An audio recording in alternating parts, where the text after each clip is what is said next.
بسم اللہ الرحمن الرحیم الحمد للہ نحمده ونستعینه ونستغفره ونؤمن به ونتوکل علیہ ونعوذ باللہ من شرور انفسنا ومن سیئات اعمالنا من يهده الله فلا مضل له ومن يضلله فلا هادي له ونشهد ان لا اله الا الله وحده لا شريك له ونشهد أن سيدنا ومولانا محمدا عبده ورسوله أرسله إلى الناس كافة بشيرا ونذيرا وداعيا إلى الله بإذنه وسراجا منيرا صلى الله تعالى عليه وعلى آله وأصحابه وبارك وسلم تسليما كثيرا كثيرا وبعد فأعوذ بالله من الشيطان الرجيم بسم الله الرحمن الرحيم ولا تأكلوها إسرافا وبدارا أن يكبروا ومن كان غنيا فليستعفف ومن كان فقيرا فليأكل بالمعروف فإذا دفعتم إليهم أموالهم فأشهدوا عليهم وكفى بالله حسيبا صدق الله العظيم.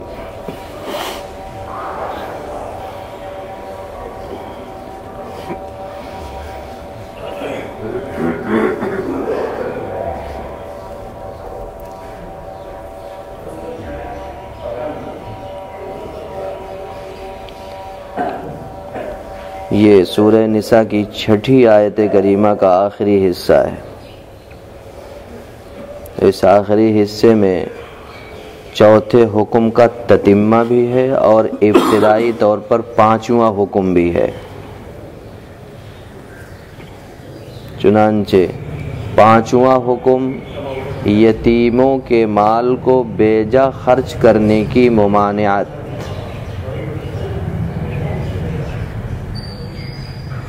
اور ضرورتاً ولی یتیم یتیموں کے مال سے لے سکتا ہے.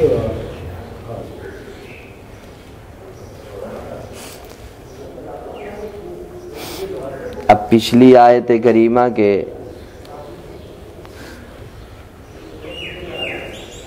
عنوانات میں یہ بات ظاہر ہو گئی اور ہم پر یہ بات واضح ہو گئی کہ یتیموں کا مال محفوظ بھی رکھنا ہے اور یتیموں کے اس مال کو ان کو واپس بھی کرنا ہے، اور واپس کرنا ہے رشد کی حالت میں. جب رشد کی حالت میں ہم کو ان کو واپس کرنا ہے تو ظاہر ہے اس کے لیے انتظار کرنا پڑے گا. اس انتظار میں یہ ممکن تھا کہ ولی یتیم اس کو بیجا خرچ کرنا شروع کر دے یا ضرورت سے زائد خرچ کرنے لگے. اس کی ممانعت فرمائی وَلَا تَأْكُلُوهَا إِسْرَافًا وَبِدَارًا أَن يَكْبَرُوا، اور ان کے مال ضرورت سے زائد اٹھا کر اور اس اندیشے سے کہ یہ بڑے ہو جائیں گے جلدی جلدی کھا ڈالو. یہ مطلب وَلَا تَأْكُلُوهَا إِسْرَافًا وَبِدَارًا أَن يَكْبَرُوا، اور تم ان کے مال ضرورت سے زائد اٹھا کر اور اس اندیشے سے کہ یہ بڑے ہو جائیں گے، بالغ ہو جائیں گے، جلدی جلدی کھا ڈالو. یعنی نہ کھاؤ، ایسا نہیں ہونا چاہیے، اور مت کھاؤ ضرورت سے زائد اٹھا کر ان یتیموں کے مالوں کو اس اندیشے سے کہ یہ بالغ ہو جائیں گے تو پھر ان کے حوالے کرنے پڑیں گے، ہمارا اختیار ختم ہو جائے گا، اس لیے تم ضرورت سے زائد جلدی جلدی خرچ کر ڈالو. اس آیت کریمہ میں اللہ تعالیٰ نے 2 باتوں کی طرف اشارہ فرمایا. نمبر 1، یتیموں کے مال کو ضرورت سے زائد خرچ کرنا تمہارے لیے جائز نہیں، ضرورت سے زائد خرچ نہیں کرنا، پہلی بات. دوسری بات یہ ارشاد فرمائی کہ اگر یہ تو یقینی ہے کہ یہ مال ان کے حوالے کیا جائے گا، تو تم کو اگر یہ اندیشہ لاحق ہو جائے کہ چونکہ یہ بڑے ہو جائیں گے اور اب جلدی ہی مال ہمارے ہاتھ سے نکل کے ان کے پاس پہنچ جائے گا، اس ڈر سے تم ان کے مال ضرورت سے پہلے ہی، ضرورت آنے سے پہلے ہی جلدی جلدی خرچ کرنے لگ جاؤ۔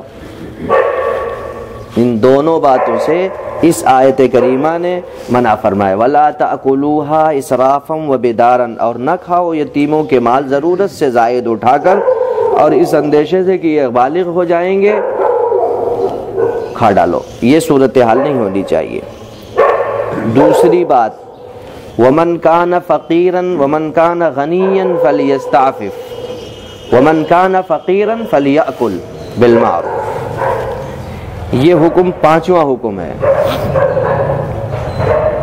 اور جو شخص مستغنی ہو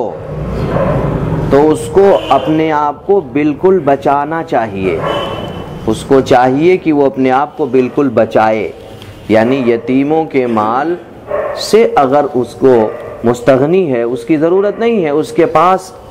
اتنی اپنی ضرورت کے لیے، اپنی ضروریات کو پورا کرنے کے لیے اس کے پاس اور ذرائع ہیں، اور اس کے پاس اتنا مال ہے کہ وہ کسی اور کا مال نہ استعمال کرے، اس کے پاس اتنا مال ہے، اس کے پاس ضرورت سے زائد اپنی ضروریات کے لیے دوسرا ذریعہ ہے اس کے پاس، تو اس کو چاہیے کہ یتیم کے مال میں سے کچھ بھی نہ لے۔ وَمَنْ كَانَ غَنِيًّا فَلْيَسْتَعْفِفْ، اور جو شخص تم میں سے مستغنی ہو فَلْيَسْتَعْفِفْ، تو وہ اپنے آپ کو بالکل بچائے پوری طریقے سے اور یتیم کے مال کو استعمال نہ کرے۔ وَمَنْ كَانَ فَقِيرًا فَلْيَأْكُلْ بِالْمَعْرُوفِ، اور اگر وہ محتاج، حاجت مند ہو، ضرورت مند ہو تو وہ اس یتیم کے مال میں سے ضرورت کے وقت لے سکتا ہے، کھا سکتا ہے مناسب طریقے سے، تو اس کو چاہیے کہ وہ مناسب طریقے سے کھا لے۔ مناسب طریقے سے یعنی جتنی ضرورت ہے اتنا اس میں سے لے سکتا ہے یتیم کے مال میں سے، حق الخدمت کے طور پر۔ گویا کہ آیت کریمہ میں یہ جز مستثنا ہے کہ اگر وہ ولی یتیم حاجت مند ہے، ضرورت مند ہے، اور اس کو اتنا یتیم کی کفالت اور خدمت کی وجہ سے کمانے کا اتنا موقع نہیں ملتا ہے، یا اس کے پاس آمدنی کا کوئی ایسا ذریعہ نہیں ہے، اور یتیم کی خدمت کے سلسلے میں اپنے اوقات کو صرف کرتا ہے، تو پھر اس کے لیے یہ گنجائش ہے کہ ضرورت کے وقت جس سے اپنی حاجات اصلیہ پوری ہو جائے، اتنا مال یتیم کے اس میں سے مال میں سے حق الخدمت کے طور پر لے سکتا ہے۔ اگر گنجائش ہے تو نہیں لے سکتا، گنجائش نہیں ہے تب لے سکتا ہے۔ اس حکم کو مستثنا کرنے کے لیے اللہ تبارک و تعالیٰ نے اس آیت کریمہ میں یہ حکم دیا، فَإِذَا دَفَعْتُمْ إِلَيْهِمْ، پھر جب وہ حالت رشد میں تم مال ان کے حوالے کرنے کا نمبر آئے، فَإِذَا دَفَعْتُمْ إِلَيْهِمْ أَمْوَالَهُمْ، پھر جب تم ان کے مال ان کے حوالے کرنے لگو، فَأَشْهِدُوا عَلَيْهِمْ، تو تم اس پر گواہ بنا لیا کرو۔ نیک آدمیوں کو جب بھی کبھی بھی تم مال ان کے حوالے کرو تو وہ ان کے حوالے کرتے وقت تم گواہ بنا لیا کرو، فَأَشْهِدُوا عَلَيْهِمْ، تاکہ آئندہ چل کر کے ظاہری شکل میں کسی قسم کا کوئی اگر نزاع کی صورت پیش آئے تو وہ گواہ جا کر کے گواہی دے سکے، آگے چل کے اگر کوئی اختلافی شکل پیش آ جائے تو معاملے کو آسانی کے ساتھ حل کیا جا سکے، اس لیے تم گواہ بنا لیا کرو۔ یہ گواہ بنانے کا حکم مستحب ہے، پہلے والا حکم واجب ہے، اس اعتبار سے اللہ تبارک و تعالیٰ کی طرف سے یہ دو حکم مستثنا طریقے پر ولی یتیم کے لیے ہے۔ اگر وہ گواہی نہ بنائے تب بھی کوئی حرج نہیں ہے، اور اگر ایک شخص نے خیانت نہیں کی ہے تو وہ گواہ نہ بھی بنائے تو بھی کوئی ضرورت نہیں ہے، اور اگر اس نے خیانت کی ہے تو گواہ بنا بھی لے تو اس سے کچھ حاصل ہونے والا نہیں ہے، اس لیے کہ جس کی خیانت کی ہے وہ اچھی طرح جان رہا ہے، اسی طریقے سے خیانت نہیں کی ہے تو وہ بھی جان رہا ہے۔ اور اگلا جملہ وَكَفَى بِاللَّهِ حَسِيبًا کہہ کر کے اللہ تعالیٰ نے ذہن سازی فرما دی کہ جو کچھ بھی کرو اللہ حساب لینے والا کافی ہے۔ ظاہر ہے خیانت سے روکنے کے لیے سوائے اللہ جل شانہ کی خشیت اور خوف کے کوئی چیز نہیں۔ اگر خوف خدا نہیں ہے تو کچھ نہیں،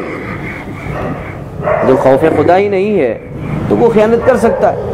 تو پھر آگے چل کر کے تمہیں حساب دینا ہے، اللہ کی بارگاہ میں آؤ گے، تم سے حساب لیا جائے گا۔ تم نے جتنی خیانت کی ہوگی یا جتنا اس سلسلے میں کسی قسم کی کوئی کوتاہی کی ہوگی، اس کی تمہیں وہاں جوابدہی کرنی پڑے گی۔ اب وہاں جواب دہ ہونے کے لیے یہ لازمی ہے کہ یہاں بالکل معاملہ بالکل صاف ستھرا، تو اس صاف ستھرے معاملہ کرنے کے لیے یہ جملہ وَكَفَى بِاللَّهِ حَسِيبًا، خیانت کو، امانت کو قائم رکھنا اور خیانت سے بچ جانا یہ اللہ جل شانہ کے خوف کے بغیر ممکن نہیں۔ اور یہ خوف کس چیز کا؟ کہ کل قیامت کے دن اللہ کی بارگاہ میں ہمیں اپنے ہر عمل کا اور اپنے ہر کیے ہوئے کام کا حساب دینا ہی پڑے گا۔ یہ ہے وَكَفَى بِاللَّهِ حَسِيبًا۔ تو یہ احکامات اللہ تعالیٰ نے یتیم کے مال کے سلسلے میں دیے ہیں، اور یہاں یہ چوتھا حکم بھی پورا ہو گیا اور پانچواں حکم بھی پورا ہو گیا، اور یہ 5 احکام اب سورہ نساء کے پورے ہو گئے جو چل رہے تھے پچھلی آیت کریمہ سے۔ اگلا حکم للرجال نصیب مما اکتسبوا وللنساء نصیب مما ترک الوالدان والاقربون وللنساء نصیب مما ترک الوالدان والاقربون مما قل منه او کثر نصیبا مفروضا۔ اب اگلی آیات جو آ رہی ہیں وہ وراثت کے سلسلے کی تمہیدات ہیں اور وراثت کا سلسلہ شروع ہو رہا ہے۔ تو گویا کہ اگلا جو حکم آ رہا ہے وہ بھی اہم ترین حکم ہے، اور قرآن کریم کی اس صورت میں احکامات کا سلسلہ زیادہ ہے بنسبت سورہ آل عمران کے۔ آل عمران میں تو اللہ تبارک و تعالیٰ کا حکم ایک ہی تھا، احکامات کے سلسلے میں ایک حکم صرف تھا، پوری سورہ آل عمران میں ایک حکم۔ البتہ سورۃ البقرہ کا سب سے آخری حصہ احکامات پر مشتمل تھا، بالکل ہو اسی طریقے سے سورہ نساء شروع ہی سے احکامات کے سلسلے میں ہے۔ اللہ تبارک و تعالی ہم سب کو قرآن کریم کی تمام احکامات کو سمجھنے کی اور اس پر عمل کرنے کی توفیق نصیب فرمائے۔ سبحان اللہ و بحمدہ، سبحانک اللہم و بحمدک، ونشہد ان لا الہ الا انت نستغفرک ونتوب الیک۔ سبحان ربک رب العزۃ عما یصفون وسلام علی المرسلین والحمد للہ رب العالمین۔